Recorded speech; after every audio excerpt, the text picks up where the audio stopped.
समस्त समाज सेवी संगठनों को हमारा प्यार भरा नमस्कार। आशा करते हैं कि आप लोग कुशल मंगल होंगे। भाइयों, आज लाइव होने का कारण आप सबको पहले से बताया गया है। जम्मू एंड कश्मीर से राष्ट्रीय कार्यकारिणी प्रवक्ता श्री इश्तियाक हुसैन जी, आपका स्वागत है।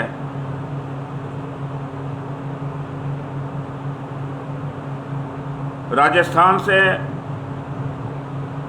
कुलदीप सैनी जी, आपका स्वागत है। राजस्थान से स्वामी रोहतास जी, आपका स्वागत है।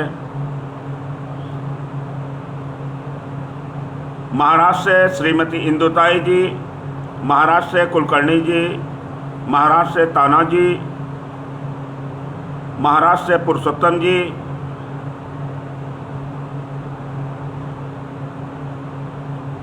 उत्तर प्रदेश इलाहाबाद से नीलम दुबे बहन जी,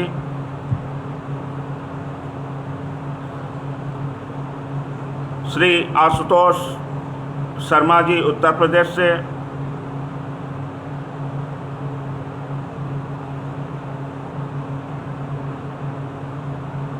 भाइयों, जैसा कि हम लोग इस कोरोना काल चक्र में यह कोशिश कर रहे हैं कि किस तरीके से इस महामारी को खत्म किया जाए, इस विषय पर हमारी गवर्नमेंट और हम सभी सोशल वर्कर, सामाजिक संगठन निरंतर प्रयत्नशील हैं। हमारे डॉक्टर्स, हमारी पुलिस व्यवस्था लगातार निरंतर इस प्रयत्न में हैं कि किस तरह से इस कोरोना महामारी को खत्म किया जाए। ऐसे में अगर कोई विवाद आता है तो क्यों आता है?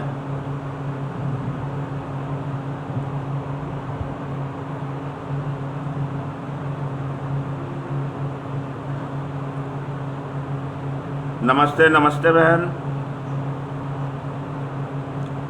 हम बाबा रामदेव को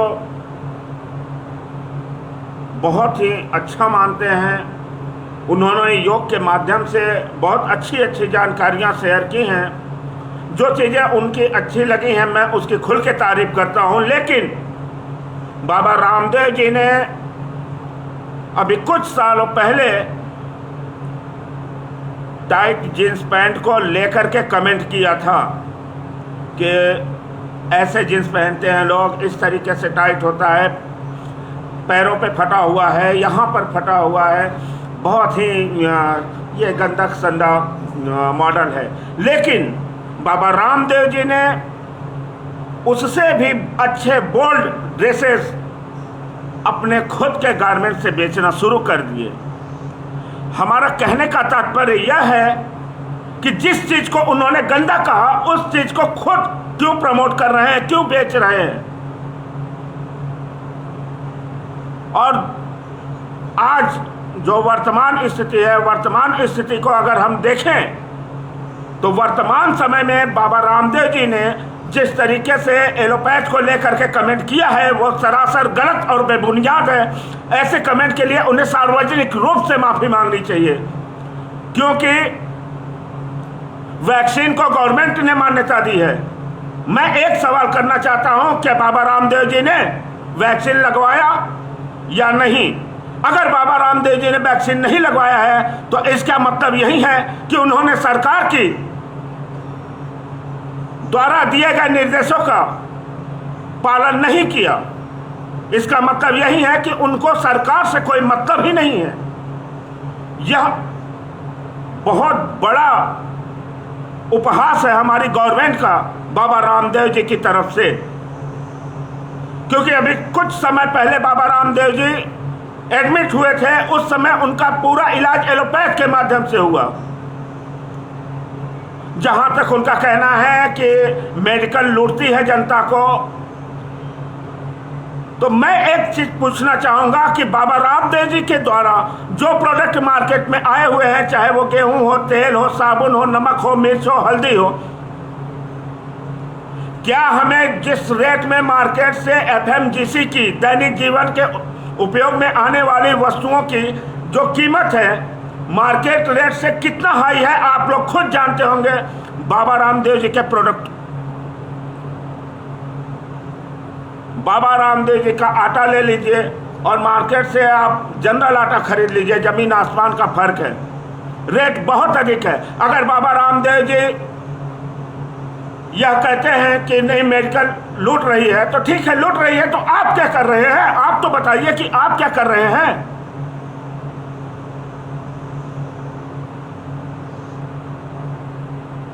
एक और न्यूज, अर्बन गोस्वामी, आप उनके लेक्चर सुनिए। जिस तरीके से उनके लेक्चर आते हैं, जैसा लगता है कि वास्तव में वो देशभक्त मात्र अर्बन गोस्वामी जी है, बाकी सब बेकार है। क्योंकि उनको आज तक आपने नहीं सुना होगा कि पुलवामा में हुए अटैक पर वो अपनी जिज्ञासा प्रकट करें। पुलवामा में इतने घातक हमले हुए, आज तक आर न्यूज के माध्यम से किसी को कोई जानकारी नहीं मिली कि नहीं वास्तव में आर न्यूज अर्बन गोस्वामी उसको भी लेकर के चिंतित हैं। पालघर में हुआ नृशंस हत्या, उसको लेकर के अर्बन गोस्वामी चिंतित नहीं है।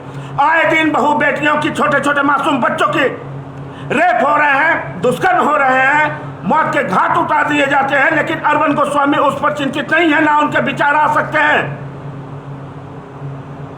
अर्बन गोस्वामी के अगर विचार आते हैं तो सुशांत सिंह राजपूत, रिया और कंगना रनौत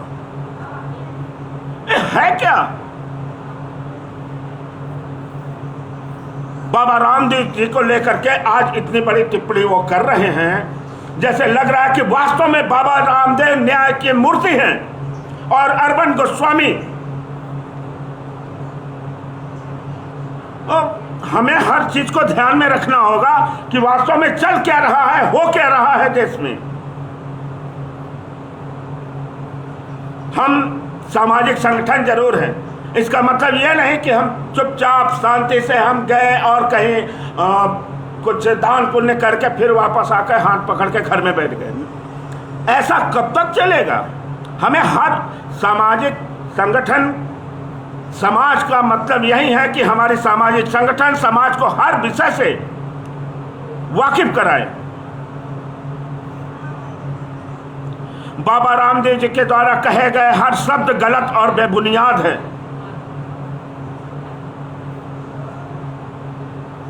अर्बन गोस्वामी, जितनी भी न्यूज आप उनके देखेंगे, प्रेजेंट सरकार, बाबा रामदेव या जो लोग राजनीति से जुड़े हैं उनको लेकर के वो बहुत चर्चा का विषय बनाते हैं। मीडिया का काम है हकीकत को सामने लाना, मीडिया का काम है हो रहे अन्याय को रोकने में अपना मदद देना, अपना सहयोग स्थापित करना। ऐसा कुछ भी नहीं हो रहा है आर न्यूज के द्वारा। अपनी टीआरपी बढ़ाने के लिए आर न्यूज जिस तरीके से अपना चैनल आरंभ करती है, जिस तरीके से लोगों को गुमराह करती है, यह सरासर गलत और बेबुनियाद है।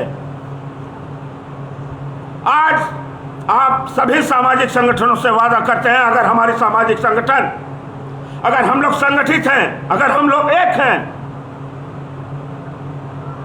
हमें किसी भी मीडिया की कोई आवश्यकता नहीं। आर न्यूज जैसे चैनलों की हमें कोई जरूरत नहीं। हम सभी सामाजिक संगठन ही काफी हैं पूरे देश में जागरूकता फैलाने के क्षेत्र में।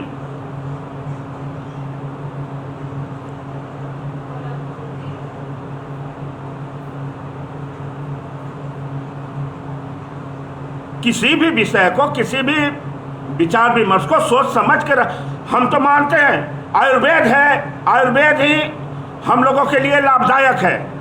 लेकिन आयुर्वेद से एलोपैथ में बदला गया क्यों? और किसने बदला? हमारी साइंस के द्वारा। हमारी साइंस के द्वारा ऐसी तकनीकें आई हमारे बीच में जो हमें बहुत जल्दी रिलीफ देती हैं। अगर ऐसा नहीं था तो बाबा रामदेव का इलाज हॉस्पिटल में क्यों हुआ? उन्होंने आयुर्वेद से अपना इलाज क्यों नहीं करवाया? क्यों आज वो मेडिकल को लेकर के आंदोलन छेड़ने की बात कर रहे हैं?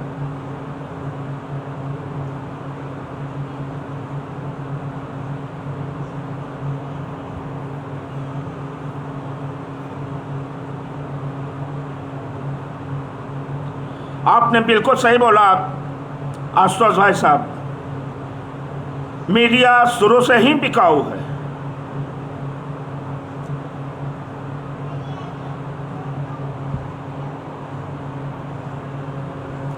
वेस्ट बंगाल में इतना बड़ा हादसा हुआ, मुख्यमंत्री ने इल्जाम लगा करके अपना रास्ता क्लियर कर लिया, राज्यपाल वहां पर आकर के अपना घटना घटने के बाद जो फॉर्मेलिटी से उन्होंने मीडिया के सामने अपना दुख व्यतीत कर दिया, वो खत्म हुआ। केंद्र में बैठी हमारी सरकार ने वहाँ पर आकर के वहाँ से पत्राचार कर कर अपनी जिम्मेदारियाँ खत्म कर दी। लेकिन क्या वास्तव में जिनके साथ ये सारी घटनाएं घटी है उनके दुख को, उनके पीड़ा को समझने वाला कोई वहाँ गया? क्या लाख, 2 लाख, 5 लाख, 10 लाख रुपए उनको दे देने से उनकी सारी समस्याएं, उनके घर का जो सदस्य खत्म हो गया वो वापस आ जाएगा?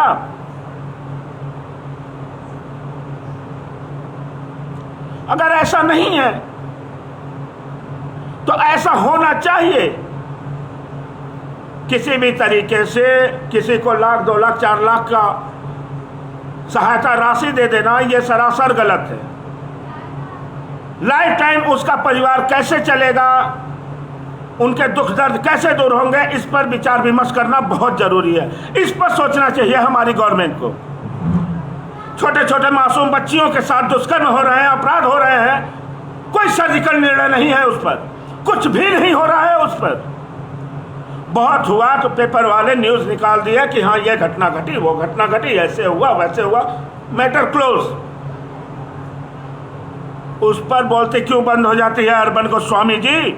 मैं आपसे पूछना चाहता हूं कि उस पर आपकी बोलती क्यों बंद हो जाती है? क्यों आज तक पुलवामा जैसे घटनाओं को नजरअंदाज किया गया है? क्यों श्रद्धांजलि देकर के फाइल बंद की गई है? पुलवामा में जो हमला हुआ वो बहुत ही ज्यादा शर्मनाक हमला हुआ था। ऐसे हमले को क्लोज होना ही नहीं चाहिए कभी। उसको उजागर कीजिए और जहां तक हो सके हर वो सबूत इकट्ठा कीजिए जिस कैसे क्यों हुआ यह हादसा। बहुत ही इंपॉर्टेंट विषय है, क्योंकि इतनी कड़ी सुरक्षा के बावजूद भी अगर हमारे देश में ऐसी घटनाएं घटती हैं तो शर्म आती है। हमारे देश का एक एक व्यक्ति सुरक्षित नहीं है इस देश में। पालघर में 2 साधु संत जा रहे थे अपने गुरु के श्राद्ध में, पुलिस की निगरानी में उनके साथ दरिंदगी की गई, मौत के घाट उतार दिया गया। और आप चले हैं सुशांत सिंह मर्डर केस को लेकर के सीबीआई जांच, ये जांच, वो जांच, ऐसी जांच, वैसी जांच। देश के प्रति अपने फर्ज को समझिए, देश के प्रति अपने कर्तव्य को निभाइए। हमें मालूम है, हम बोलते हैं हो सकता है हटाएं आप लोग हमें, रास्ते का कांटा हो सकता हूं मैं,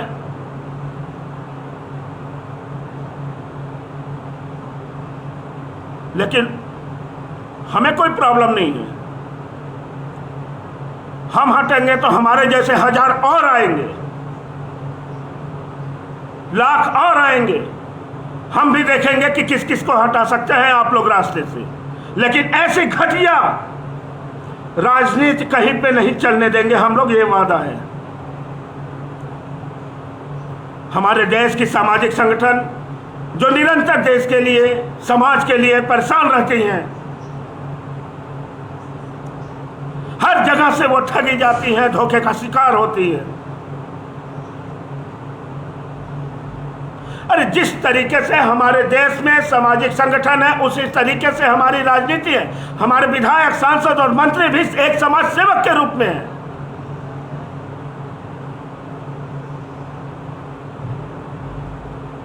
लेकिन नहीं,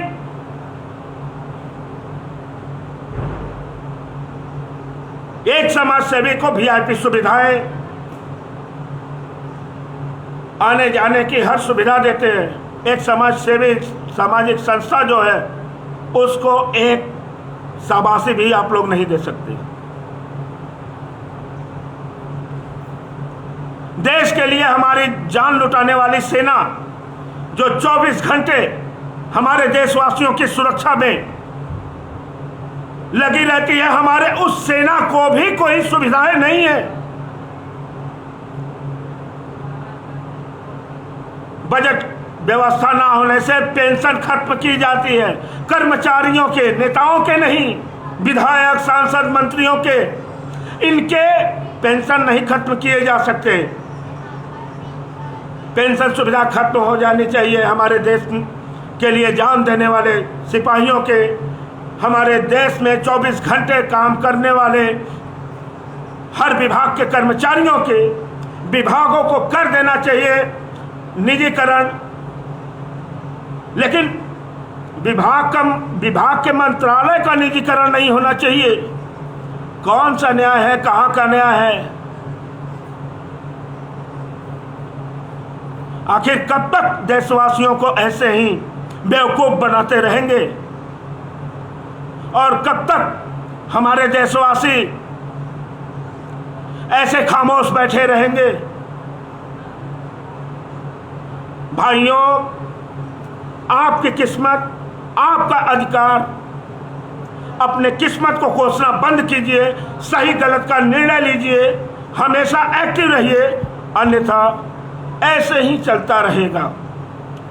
आप देख रहे हैं प्रत्येक दिन आपके समाज में, आपके सामने यह न्यूज आता रहता है, यहाँ पे 4 साल के मासूम बच्चे के साथ ऐसे घटना हुआ, वहाँ पे 2 साल के बच्चे के साथ ऐसी दुर्घटनाएं हुई, वहाँ पे 10 साल के बच्चे के साथ ऐसी घटना घटी। क्या इन घटनाओं के निर्णय भी आज तक आप लोगों के सामने आए हैं? एक निर्भया केस, जिस केस की सुनवाई, जिस केस का रिजल्ट आपके सामने 10 साल के बाद आता है। 10 साल लग जाते हैं एक केस को फाइनल होने में। वो 10 साल बाद एक केस फाइनल होकर आता है और हम पूरे देशवासी झूम जाते हैं क्योंकि हमने बहुत बड़ी विजय हासिल कर ली। लेकिन क्या कभी आपने सोचा है कि इन 10 सालों के अंदर, इस 10 साल के अंदर हमारे कितने मासूम बच्चों के साथ ऐसी दरिंदगी हुई? 10 लाख फाइलें 10 साल के अंदर और पहुंच गई, कोई फायदा नहीं। 10 साल में फिर एक केस सॉल्व होगा और फिर 10 लाख केसेस और पड़ेंगे।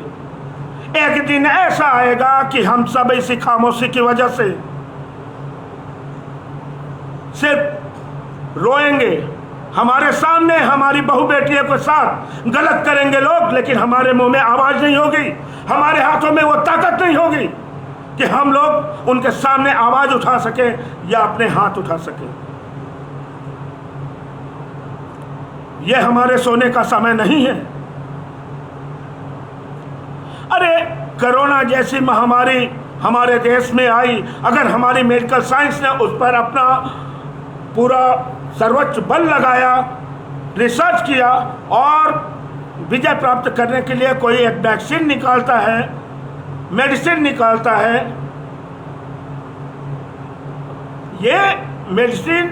ये वैक्सीन हमारे देश से कोरोना को तत्काल में खत्म कर रहे हैं। इस पर बाबा रामदेव जी को मेडिकल साइंस की तारीफ करनी चाहिए, लेकिन नहीं।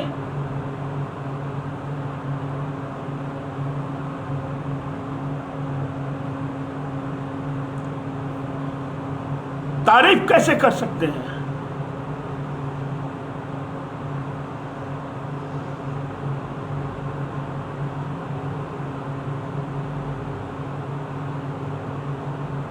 जो भी हो रहा है, जैसे भी हो रहा है, ये सरासर गलत हो रहा है और इसको रोकने के लिए आप सभी का सहयोग होना चाहिए। हम सब एक दूसरे को सपोर्ट करें, सहयोग करें और हर अन्याय के खिलाफ हम लोग एकमत होकर लड़ें। जरूरी नहीं है कि हमारी हर न्यूज़ मीडिया के माध्यम से जन जन तक पहुँचे। अरे हम सामाजिक संगठन ही इतने ज़्यादा हैं, अगर हम लोग एक दूसरे का सहयोग करें, एक दूसरे को शेयर करें, अधिक से अधिक शेयर करें, तो हम लोग जन जन तक पहुँच सकते हैं। क्यों हम ले मीडिया का सहारा, जब हम जानते हैं कि यह मीडिया कुछ कर नहीं सकती है।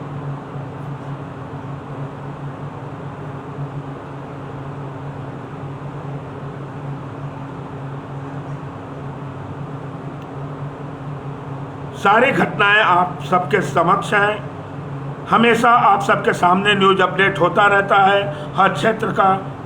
लेकिन जो हमारे देश के लिए जो संकट है, जिस पर असली न्याय होना चाहिए, इन सारे विषयों पर कभी भी आज तक कोई सही निर्णय नहीं आया है। हम एक चीज पूछना चाहते हैं, अगर नोटबंदी पर सर्जिकल निर्णय आ सकता है तो ऐसे गलत कार्य करने वालों पर सर्जिकल निर्णय क्यों नहीं आ सकता?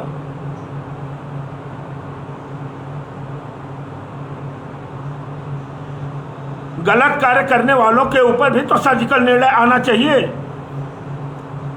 आखिर क्यों नहीं हो सकता, क्यों नहीं आता है ऐसा निर्णय?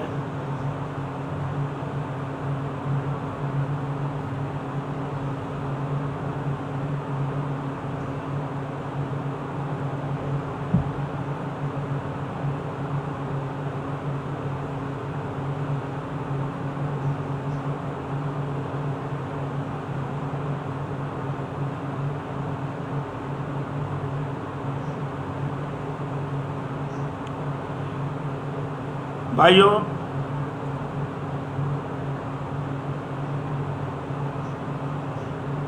अगर हम लोग एकमत हैं, साथ हैं, संगठित हैं, दुनिया की सबसे बड़ी ताकत है हम लोग। जरूरी है हमारे एनजीओ आयोग के निर्माण का। जिस दिन हमारे देश में एनजीओ आयोग निर्माण गठन हो गया, हमारे एनजीओ की 99% समस्याएं वहीं से खत्म हो जाती हैं। हमें कहीं और भटकना नहीं होगा, किसी और के सहारे हमें जालसाजी ठगी का शिकार नहीं होना पड़ेगा।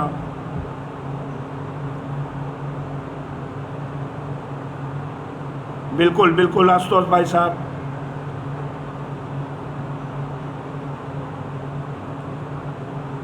हम सब आपस में मिलकर जो कार्य करते हैं, उस कार्य से हम अपना और अपने समाज का विकास करने के लिए सक्षम हैं और करेंगे हम लोग।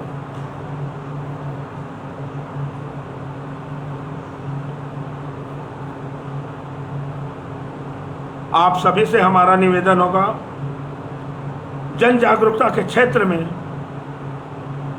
अधिक से अधिक शेयर करें और कभी भी अन्याय के खिलाफ आवाज उठाने में बिल्कुल ना डरें। अगर हम सब संगठित हैं, साथ हैं, तो डर या कोई भी माफिया राजनेता कुछ भी हो, हमारा कुछ नहीं बिगाड़ सकता है, क्योंकि हम लोग सही दृष्टिकोण से और सच्ची बातें करते हैं। हम सबसे, हम सामाजिक संगठनों के अंदर किसी भी प्रकार का मनभेद या गलत भावना नहीं होती है। हम लोग सदैव एक दूसरे के सहयोगी बनकर आगे बढ़े। जय हिंद, जय भारत, विजय भारत। सुमित स्वामी आईना ऑर्गेनाइजेशन राष्ट्रीय अध्यक्ष।